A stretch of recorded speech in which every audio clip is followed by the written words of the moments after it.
The 48 Laws of Power by Robert Greene. Let me ask you something real quick. Have you ever wondered why some people walk into a room and instantly control the whole vibe? No yelling, no begging, no trying too hard, yet somehow everyone listens to them. Meanwhile, other people work twice as hard, talk twice as much, and still get ignored. That's not luck, man. That's power.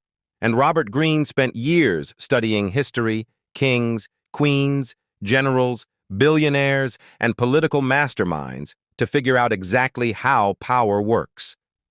The crazy part? Most of these people didn't win because they were the smartest. They won because they understood human nature. In this video, we're breaking down the most dangerous, controversial, and brutally honest lessons from the 48 Laws of Power, lessons that can make you respected, influential, and impossible to ignore, if you know how to use them.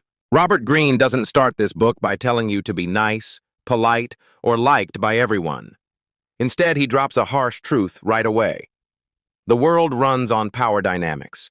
Every workplace, every friendship, every business deal, even social media, there is always someone with more influence than someone else. The people who understand this game quietly move ahead, while the people who ignore it end up frustrated, wondering why they never get the recognition they deserve.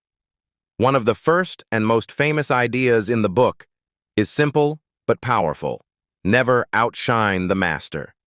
That means if you're working under someone, your boss, mentor, or leader should always feel smarter, stronger, and more respected than you. If you accidentally make them look weak or inferior, their ego will see you as a threat. And once someone powerful feels threatened, they stop supporting you. History is full of talented people who got destroyed not because they were bad at their job, but because they made the wrong person feel insecure. Another powerful law is about attention. Greene explains that invisibility is dangerous. If people forget you, you lose influence. That's why he says, always stand out. Create curiosity around yourself. Make people talk about you. Whether it's in business, social media, or leadership, attention is a form of power. The people who control attention control the conversation. Then there's a law that sounds almost ruthless, but it's extremely practical. Say less than necessary. When you talk too much, you reveal your plans, your weaknesses, and your emotions. Powerful people stay calm, mysterious, and controlled. They listen more than they speak. And when they finally say something, everyone pays attention because their words feel intentional and rare. Greene also talks about the importance of reputation. Your reputation is like a shield. Once people believe something about you, strong, smart, reliable, dangerous, confident, that belief protects you. But if your reputation becomes weak or unreliable, people stop respecting your influence. That's why powerful individuals protect their reputation like it's their most valuable asset. Another fascinating idea in the book is the power of unpredictability. Humans feel comfortable when they can predict someone's behavior. But when a person becomes slightly unpredictable, people start paying closer attention. They become cautious, curious, and sometimes even a little intimidated. This doesn't mean being chaotic. It means being controlled enough that people can't easily figure out your next move. Greene also emphasizes emotional control. When someone insults you, criticizes you, or tries to provoke you, the worst thing you can do is react emotionally. Anger, frustration, and desperation expose your weaknesses. Powerful individuals stay calm. They respond strategically instead of reacting emotionally. In many cases, silence can be more powerful than an argument. One of the most strategic ideas in the book is learning how to use other people's strengths instead of trying to do everything yourself. Powerful leaders rarely win alone.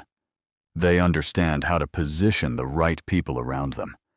They borrow skills, talent, and influence from others, while still remaining the central figure in the game.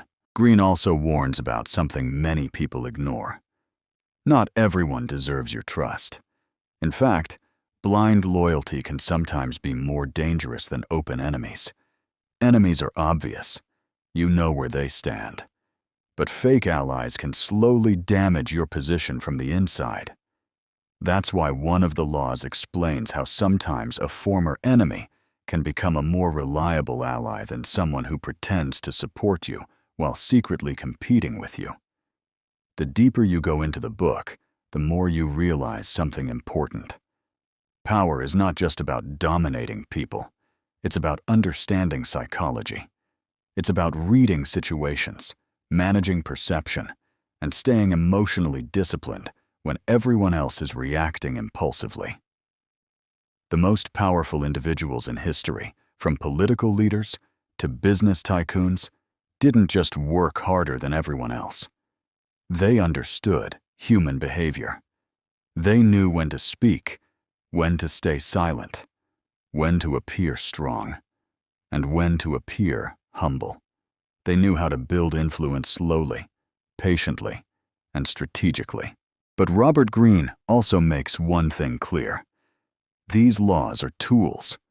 Like any tool, they can be used wisely or manipulatively. The real lesson of the book is awareness. When you understand these laws, you start recognizing the hidden games happening around you. You notice power moves in workplaces, negotiations, leadership, and even everyday conversations. And once you see those patterns, you stop being the person who gets controlled, and you start becoming the person who understands the game.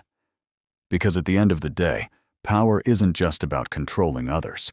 It's about mastering yourself, your emotions, your reactions, your strategy, and your awareness of human nature.